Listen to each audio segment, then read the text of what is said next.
चैत्र माह का बहुत ही पावन महीना चल रहा है और चैत्र महीने में 27 मार्च आपके पास एक ऐसा शुभ दिन है जिस दिन प्रदोष और मासिक शिवरात्रि दोनों ही एक ही दिन होने के कारण इसका जो आपको फल मिलेगा वो बहुत ज़्यादा मिलेगा। बहुत ज़्यादा लाभदायक यह दिन है, बहुत ही शुभ दिन है। जब भी प्रदोष और मासिक शिवरात्रि एक ही दिन पड़ जाते हैं, यानी कि जब प्रदोष तिथि की समाप्ति हो और उसी के पीक से मतलब उसी की तुरंत बाद अगर मासिक शिवरात्रि हो तो ऐसे में यह दिन काफ़ी शुभ माना जाता है। संतान प्राप्ति के लिए, पुत्र प्राप्ति के लिए, सुखी वैवाहिक जीवन के लिए अगर आप इस कुछ सरल से उपाय कर लेते हैं तो यह दिन आपके लिए एक वरदान हो जाता है। ऐसे में 27 मार्च गुरुवार के दिन प्रदोष की तिथि है और उसके ठीक साथ में ही लगी हुई मासिक शिवरात्रि है। दोनों ही तिथि एक ही दिन होने के कारण काफ़ी दुर्लभ योग बन रहे हैं।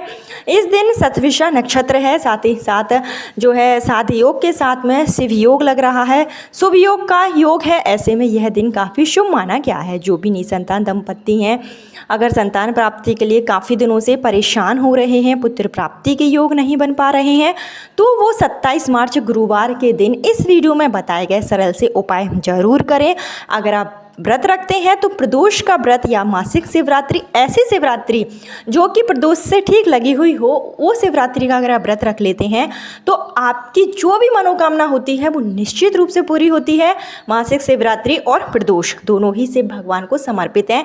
ऐसे में इस दिन अगर आप पूरे शिव परिवार की विधिवत पूजन अर्चन करते हैं, प्रदोष काल में एक दीपक प्रज्वलित करते हैं।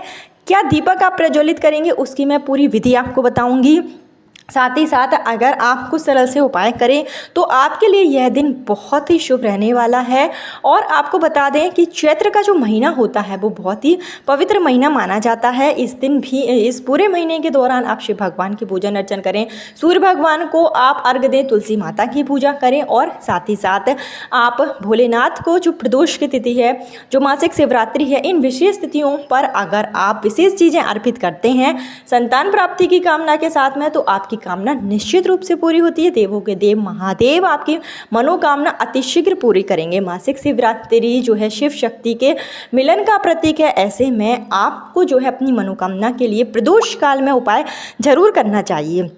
किस तरीके से उपाय करेंगे, क्या चीज़ों की आपको आवश्यकता होगी, संपूर्ण जानकारी आपको इस वीडियो में दी जाएगी। लेकिन आगे वीडियो शुरू करने से पहले हमेशा की तरह आपसे मेरा निवेदन है कि अगर अभी तक आपने मेरा चैनल धर्म ज्ञान पथ को सब्सक्राइब नहीं किया है तो चैनल को सब्सक्राइब जरूर कर लीजिए। वीडियो पसंद आए तो लाइक कीजिए और कमेंट बॉक्स में हर हर महादेव, ओम नमः शिवाय जरूर लिखें, जिससे कि भोलेनाथ की कृपा से आपकी सोनी गोद अति शीघ्र बढ़ जाए, मनचाही संतान की प्राप्ति आपको जल्दी से जल्दी हो जाए।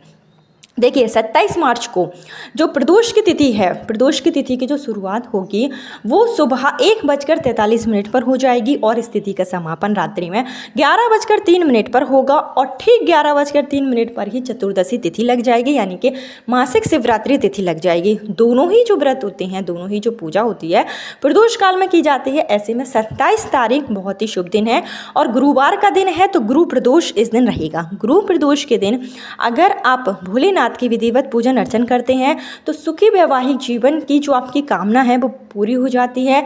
जीवन में चल रही जो परेशानियां होती हैं वो दूर हो जाती हैं। कुंडली का जो गुरु ग्रह है वो मजबूत हो जाता है और हम सभी जानते हैं कि जब हमारी कुंडली में गुरु ग्रह मजबूत होता है तो संतान प्राप्ति की प्रबल योग बनने शुरू हो जाते हैं, धन धान्य से आप परिपूर्ण हो जाते हैं, माँ लक्ष्मी का आशीर्वाद आपको प्राप्त होता है। तो गुरु प्रदोष के दिन उपाय जरूर करें। आपको क्या करना है, अगर आप व्रत रख सकते हैं तो पति पत्नी दोनों 27 तारीख का व्रत जरूर रखें, बहुत ही शुभ व्रत है। तो अगर आप व्रत रखते हैं तो सुबह ही आप व्रत का संकल्प ले लें, स्नान करें, स्नान के पानी में गंगा जल मिलाएं, स्नान करने के बाद में साफ सुथरे वस्त्र धारण करके सूर्य भगवान को अर्घ जरूर देना है, क्योंकि चैत्र का महीना है और चैत्र के महीने में सूर्य भगवान की उपासना करना शुभ माना जाता है। तो सूर्य भगवान को अर्घ दें, मंत्रों का जाप करें, उसके बाद आप व्रत का संकल्प लें और जो आपको उपाय करना है वो आप प्रदोष काल में करेंगे। प्रदोष काल में आपके घर के आसपास कहीं पर भी शिव मंदिर है तो शिव मंदिर में जरूर जाएं और सिर्फ आप पूजन की सामग्री जिस तरीके से आप भोलेनाथ को चीज़ें समर्पित करते हैं, जो भी आपके पास श्रद्धा भाव से हो वो आप चीज़ें समर्पित करें। बेलपत्र चढ़ाएं, 11 या 21 बेलपत्र आप अपनी मनोकामना के साथ में चढ़ा सकते हैं। शहद से अभिषेक करें, पंचामृत से अभिषेक करें और साथ ही साथ संतान प्राप्ति की अगर कामना है, पुत्र प्राप्ति की कामना है, तो आप एक मुट्ठी गेहूँ यानी कि थोड़ी सी गेहूँ या जौ अपने घर से ज़रूर लेकर जाएं और 108 आप दाने गेहूं के निकाल लें जो कहीं से भी खंडित ना हो, मतलब जिसमें कीड़े वगैरह ना लगे हों। ऐसे 108 आपके गेहूं के दाने अलग निकाल के रख लेना है। जब आप शिव भगवान के पूजन अर्चन करें तो एक एक दाना शिवलिंग पर चढ़ाते जाएं। ओम नमः शिवाय का लगातार आप जाप करते जाएं। संतान प्राप्ति, पुत्र प्राप्ति की कामना करें। प्रदोष के दिन, मासिक शिवरात्रि के दिन किया गया यह उपाय वंश की वृद्धि के लिए काफ़ी शुभ माना जाता है। इसके साथ ही प्रदोष काल में आप एक दीपक जरूर प्रज्वलित करेंगे, जो आप मिट्टी का भी ले सकते हैं, आटे का भी ले सकते हैं, जिसमें आपको घी का प्रयोग करना है। अगर असली घी नहीं है तो फिर आप तिल के तेल का प्रयोग करें और इसमें आपको 2 लंबी बाती, दोनों ही लंबी बाती लगानी है। देखिए, जो हम देवी के समक्ष जो हम दीपक जलाते हैं, जो हम किसी दोष के निवारण के लिए दीपक जलाते हैं, रोग कष्ट के लिए हम दीपक जलाते हैं तो हम लंबी बाती का प्रयोग करते हैं। कोई देवता के समक्ष जब दीपक जलाया जाता है तो हम गोल बाती का प्रयोग करते हैं। बाती का विशेष महत्व होता है, तो जब भी आप पूजा करें बाती का विशेष ध्यान रखें। तो रुई की आप 2 लंबी बाती बना लें। ये जो 2 लंबी बाती है वो हम इसलिए इस दीपक को जला रहे हैं जिससे कि हमारे ऊपर अगर पितृदोष होगा तो वो दूर हो जाएगा। अगर पितृदोष होता है तो भी वंश की वृद्धि नहीं होती है, घर में नेगेटिविटी बहुत ज़्यादा आ जाती है, पुत्र प्राप्ति के योग बन ही नहीं पाते हैं। तो पितृदोष इससे दूर होगा, वास्तु दोष इससे दूर होगा, काल्प सर्प दोष है तो वो भी दोष दूर होगा, ग्रह की दशा सही हो जाएगी, जो आपकी मनोकामना है वो बहुत जल्दी पूरी होगी। तो 2 आप रुई की बातें बनाएं और लंबी बातें आपको बनानी है। शिव शक्ति के मिलन के नाम से यह दीपक आपको प्रदोष काल में किसी भी शिव मंदिर में जाकर आपको प्रज्वलित करना है और अपनी मनोकामना बोलना है। और एक आप सफ़ेद कलर का कागज़ लें, उसमें अपनी मनोकामना लाल पेन से लिख लें और इसको मौली की सहायता से लपेटकर शिवलिंग के ऊपर आपको यह चढ़ा देना है और शिव भगवान के मंत्रों का लगातार जाप करना है। माता पार्वती को 16 श्रृंगार की चीज़ें अर्पित करना है। सिंदूर जरूर चढ़ाना है। जो सिंदूर आप माता को चढ़ाएंगे वो सिंदूर थोड़ा सा लेकर अपनी मांग में जरूर भरें, इससे अखंड सौभाग्य की प्राप्ति होती है और जो भी आपकी मनोकामना होती है वो अति शीघ्र पूरी हो जाती है। इतना कार्य आपको प्रदोष के दिन करना है। मासिक शिवरात्रि भी उसी दिन लग जाएगी। हो सके तो मासिक शिवरात्रि में जो पूजा का शुभ मुहूर्त होगा वो रात्रि में जो है 12:03 से 12:30 के आसपास का है, तो करीब आपके पास बहुत कम टाइम रहेगा। अगर आप निशिता काल में पूजा कर पाएँ तो अपने घर पर ही रहकर, आपके पास अगर शिवलिंग है तो आप ज़्यादा कुछ नहीं तो मंत्रों का जाप कर सकते हैं और जो आपकी कामना है वो आप बोल सकते हैं। और अगर आप जो है 27 तारीख के समय में आपको पूजा का शुभ मुहूर्त बता दूं, आपके पास जो पूजा का शुभ मुहूर्त रहेगा वो 6:30 से 8:57 के बीच का समय रहेगा। तो इस बीच में आपको जो मैंने उपाय बताया है, जो दीपक बताया है, वो आपको इसी बीच में प्रज्वलित करना है।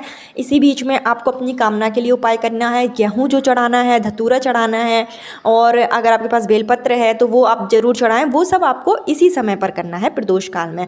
प्रदोष काल में प्रदोष के दिन जलाया गया दीपक आपके सभी कष्टों को दूर कर देता है।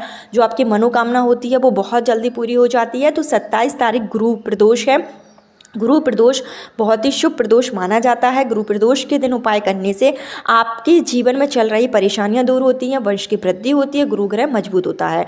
तो इन सब उपायों को 27 तारीख गुरुवार के दिन कर लें। और इसके साथ ही अगर आप जैसे मंदिर में नहीं जा पा रहे हैं, मंदिर किसी भी कारण से अगर आप नहीं जा पा रहे हैं, निसंतान दंपत्ति या संतान प्राप्ति की कामना है, तो आप अपने घर पर रहकर जो गेहूं का आटा होता है, देखिए मासिक शिवरात्रि के दिन किया गया यह उपाय पूर्ण रूप से कारगर होता है संतान प्राप्ति के लिए। तो गेहूं का आटा लें और गेहूं के आटे को आप सान लें, कुछ भी मिलाना नहीं है। गेहूं का आटा आप साधारण सा स्वच्छ पानी से सान लें और उसमें आप 11 शिवलिंग बनाएं। जो आप 11 शिवलिंग बनाएंगे वो 11 शिवलिंग बनाने के बाद में विधिवत अपने घर पर ही रहकर पूर्व दिशा की ओर मुख करके आप जो है मतलब आपको उत्तर दिशा की ओर मुख करना है। और जो शिवलिंग आप रखेंगे वो ऐसा रखेंगे कि जो है उत्तर पूर्व का कोना हो। तो आप शिव भगवान की विधिवत पूजन अर्चना करें। शिवलिंग पर पंचामृत चढ़ाएं, शहद चढ़ाएं, सफ़ेद चंदन से आप तिलक लगाएं, ओम नमः शिवाय का जाप करें और जो है पुत्र प्राप्ति, संतान प्राप्ति, वंश वृद्धि के लिए दीपक प्रज्वलित करें। जो आप जो गेहूँ के आटे से शिवलिंग बनाकर अगर पूजा करते हैं तो वंश की वृद्धि निश्चित रूप से होती है। जब आपकी पूजा हो जाए तो इन शिवलिंग को आप दूसरे दिन, क्योंकि मासिक शिवरात्रि लग जाएगी तो आप रात भर रख सकते हैं, लेकिन दूसरे दिन आपको सुबह इसको बहते हुए जल में जो है शिवलिंग आपने बनाए हैं उनको बहते हुए जल में आपको प्रवाहित कर देना है। इस उपाय को करने से आपकी जो मनोकामना होगी वो निश्चित रूप से पूरी हो जाएगी, क्योंकि मासिक शिवरात्रि जो कि हर महीने में आती है, प्रदोष तो हर महीने में 2 बार आता है, कृष्ण पक्ष में और शुक्ल पक्ष में, लेकिन मासिक शिवरात्रि एक ही बार आती है। और जब मासिक शिवरात्रि और प्रदोष एक ही दिन पर पड़ जाते हैं तो ये महासंयोग माना जाता है। 27 तारीख गुरुवार का दिन आपके पास है। ये उपाय आप ज़रूर कर लें। शिव मंदिर में जाएं तो शिव मंदिर में आप पूजा पाठ कर सकते हैं, और अगर आप घर पर भी गेहूं के आटे का उपाय करना चाहते हैं तो वो भी आप कर सकते हैं। और इस दिन आप शिव भगवान को उनकी प्रिय चीज़ें ज़रूर अर्पित करें। खीर का भोग आप लगा सकते हैं, बेलपत्र चढ़ा सकते हैं, भांग धतूरा जो भी आपको मिल जाए वो आप शिवलिंग पर जरूर अर्पित करें। संतान प्राप्ति, पुत्र प्राप्ति की कामना के साथ में किया गया यह उपाय निश्चित रूप से कारगर होगा। आपकी सूनी वो जल्दी से जल्दी भर जाएगी। तो ये छोटे छोटे उपाय थे, इनको आप जरूर अपनाएं। चैत्र का महीना है और 27 तारीख आने ही वाली है। निसंतान दंपतियों के लिए बहुत ही शुभ दिन है, बहुत ही शुभ योग बन रहे हैं, तो उपाय आप जरूर करें। कल फिर मिलती हूँ नए वीडियो नए उपाय के साथ। जब तक के लिए हर हर महादेव, ओम नमः शिवाय।